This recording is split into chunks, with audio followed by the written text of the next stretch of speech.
Fala, tudo bem com você? Espero que esteja tudo ótimo. Estamos já na nossa terceira aula. Quanta coisa você já viu, quanta coisa você aprendeu, quantas coisas maravilhosas, verdade? Olha só, gente. O que nós temos então? Nós vimos na primeira aula, tá, o que é Mariologia. Entendemos que Mariologia trata da revelação divina a respeito de Maria. Isso está registrado na Escritura, está registrado na tradição. Na próxima aula, que foi a segunda aula passada, nós vimos toda a questão do método tipológico e como dentro do Antigo Testamento é possível se fazer uma leitura cristológica, mariológica dos textos. E nessa aula, de modo fantástico, nós vamos entrar em cada um dos textos dos evangelhos e vamos ver de que modo é que Maria aparece dentro deles, ok? Então esse é o assunto desta aula, beleza? Vamos avançar, vamos lá. Olha só. Maria, dentro do Novo Testamento, está presente em todos os grandes e importantes momentos dessa história de salvação. É muito importante que a gente entenda isso. Ela está no princípio, justamente quando ela vai conceber do Espírito.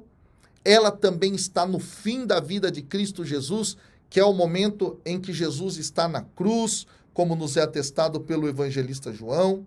Mas também ela está na ressurreição, no evento da ressurreição. E não só nesse evento da ressurreição. Ela está também onde? Ela está também no momento em que o Espírito Santo vai ser derramado em Pentecostes.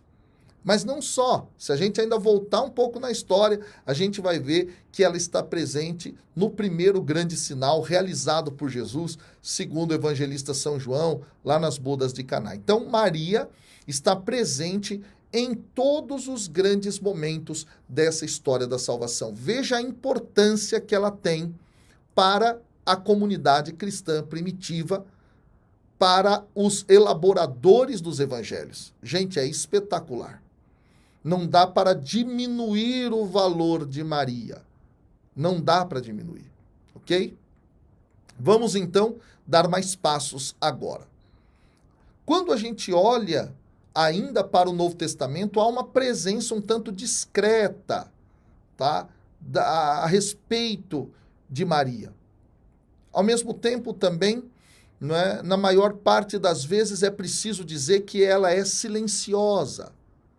Ela é animada por um ideal de uma fé que é pura, de um amor pronto a compreender e a servir os desejos de Deus e da humanidade. Então Maria fala pouco, mas aquilo que ela expressa sempre é algo cuja densidade é profunda. Então, é muito importante a gente entender isso. As falas de Maria, dentro da tradição bíblica, são falas que têm um sentido iluminador da vida do crente em Deus, da vida do crente que Jesus é o Messias, enfim, de nós cristãos. Não dá para se jogar fora o que Maria fala e a forma dela aparecer nas Sagradas Escrituras no Novo Testamento. Avançando. Quando nós olhamos para o evangelista Marcos, Maria vai aparecer por 2 vezes. Uma das vezes está lá em Marcos, no capítulo 3, versículo 31 a 35. Então vamos pegar aqui Marcos, capítulo 3, versículos 31 a 35. O que nós temos dentro deste texto? Nós temos exatamente assim, Marcos 3, 31 a 35. Eu fiz questão de abrir a Bíblia, né, agora com vocês nessa parte. Chegaram então sua mãe e seus irmãos, e ficando do lado de fora, mandaram chamá-lo. Havia uma multidão sentada em torno dele, e disseram-lhe: Eis que tua mãe, teus irmãos, tuas irmãs estão lá fora e te procuram. Ele perguntou: quem é minha mãe e meus irmãos? E repassando o olhar os que estavam ao seu redor, disse: eis a minha mãe e os meus irmãos. Quem fizer a vontade de Deus, esse é meu irmão, irmã e mãe. Bom, primeira coisa que sempre chama atenção, sobretudo de nós católicos, é a expressão os irmãos de Jesus. É preciso entender que dentro da cultura da época não havia uma palavra para designar a relação de parentesco próximo que não fosse a palavra irmão. Então, em hebraico, ar, não é? Em grego, adelphos. Então, eles usavam a palavra irmão para falar de parentes próximos. Então, esses irmãos não necessariamente, claro, não são, não é, carnais do ponto de vista de terem nascido de Maria e assim por diante, ok? Essa é a primeira coisa. Segunda coisa muito importante é que Jesus diz que mãe e irmãos dele são aqueles que fazem a vontade de Deus.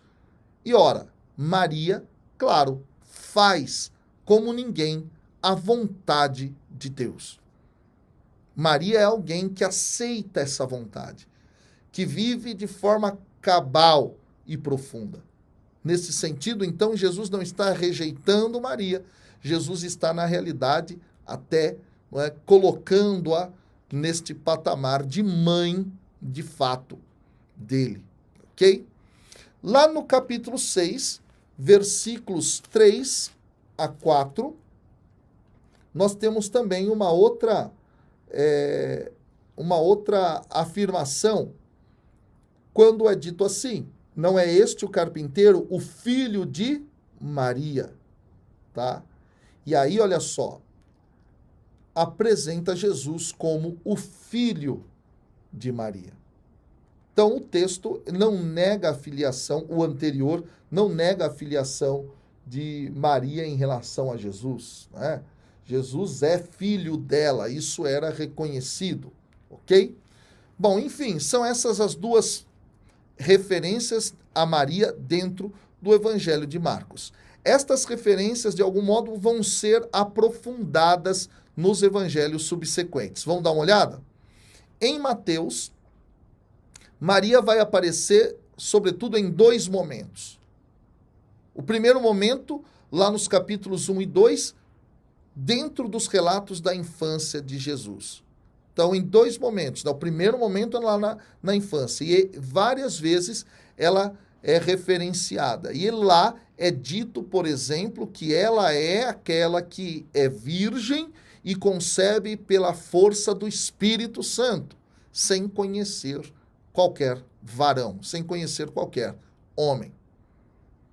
Então, o texto liga dentro deste momento tão importante que é a encarnação do Filho de Deus, por obra do Espírito. Depois, dentro do próprio ministério apostólico de Jesus, Maria vai aparecer lá nos capítulos 12, versículo 46 ao 50, e o capítulo 13, versículo 54 ao 58, que estão, não é, em consonância com aquilo que é dito em Marcos, ok? Que é justamente aquela passagem: quem é meu irmão, minha mãe, Maria vai aparecer neste sentido.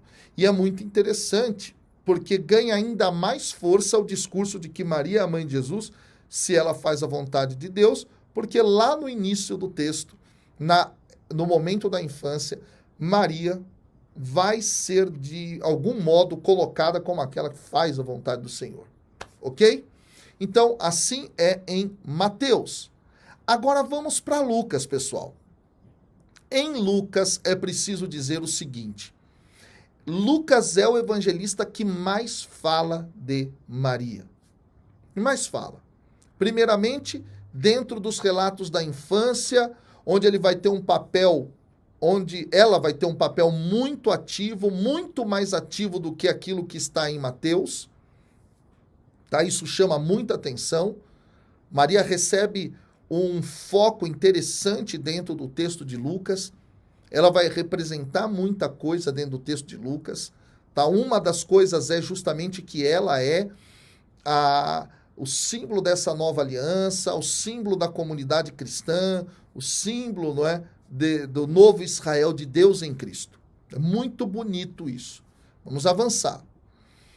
Onde ela aparece efetivamente? Em primeiro lugar, no texto da Anunciação. Tá?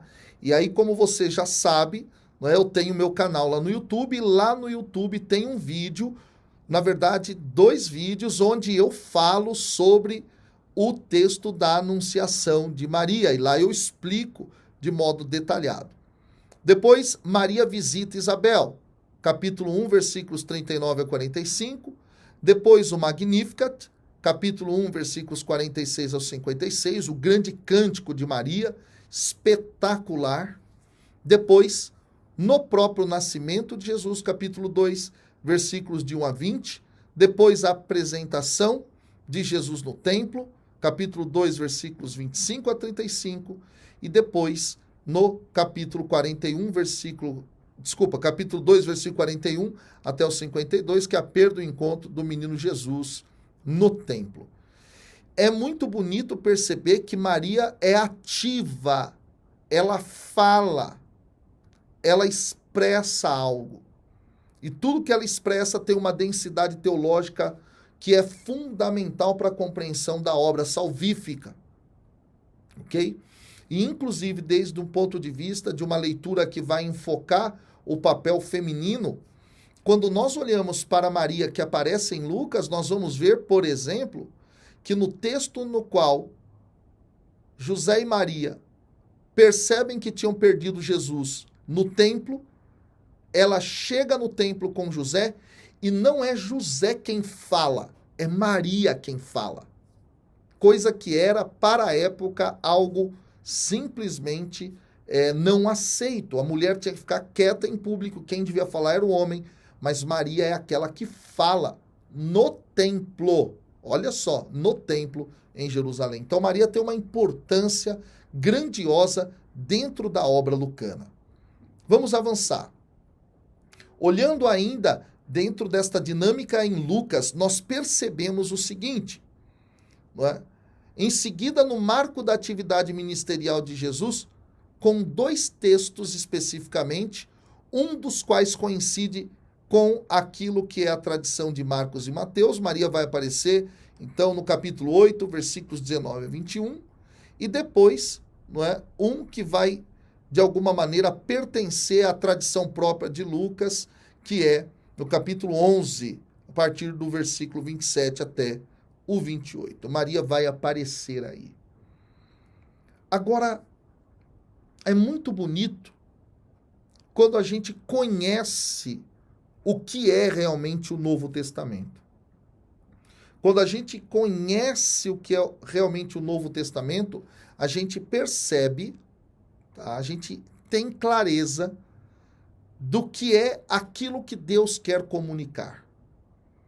Gente, eu tenho comigo o desejo grandioso de fazer com que mais e mais e mais pessoas tenham acesso a esse tipo de saber, tenham acesso a esse tipo de conteúdo, que seja um conteúdo profundo, que forme na fé e que forme outros pregadores, que forme outros formadores, que forme até mesmo padres, os milhares de padres que eu tenho dentro das minhas redes sociais, dentro do meu projeto Bíblia Play, que dizem sempre, puxa, eu estou aprendendo com você algo que eu já tinha esquecido da minha faculdade, ou algo que inclusive eu nem vi na minha faculdade pela profundidade que você traz. Gente, eu fico muito feliz com isso. Fico muito feliz. E dentro deste projeto que Deus colocou no meu coração, eu tenho levado essa palavra para as pessoas. E eu estou dizendo tudo isso por quê? Porque quando a gente realmente conhece a Bíblia, a gente conhece um detalhe bonito no Novo Testamento. Qual é? Há uma obra lucana. O que é essa obra lucana? É o Evangelho de Lucas mais os Atos dos Apóstolos. E dentro disso, é muito bonito ver que Lucas, além de falar tantas coisas a respeito de Maria, além de trazer tantas palavras ditas por Maria, coloca Maria justamente reunida com os apóstolos e com os demais discípulos no cenáculo, que é o local onde vai acontecer o derramamento do Espírito Santo. Então Maria está lá, Maria está no capítulo 1, no versículo 14 de Atos dos Apóstolos. Olha que coisa mais espetacular. Como Lucas trata Maria. Como Lucas olha com carinho para esta que é a mãe de Jesus e nossa mãe. Que coisa maravilhosa. Gente, eu tenho o desejo muito forte de levar esse saber, de levar esse conhecimento para todos os seres humanos na face da terra. Todos os seres humanos. Então vem comigo, vamos junto nessa obra, beleza? Te espero na próxima aula, que vai ser a aula, vai ser o momento mais forte onde nós vamos trabalhar os outros textos do Novo Testamento onde se faz referência a Maria, inclusive Apocalipse capítulo 12. Vamos entender o que está lá? Vamos compreender quem é aquela mulher? Vamos? Então, te encontro na próxima aula e para finalizar na próxima aula, eu vou tratar com vocês a respeito da temática dos dogmas marianos e assim por diante. Beleza? Então, vejo vocês no próximo vídeo. Valeu!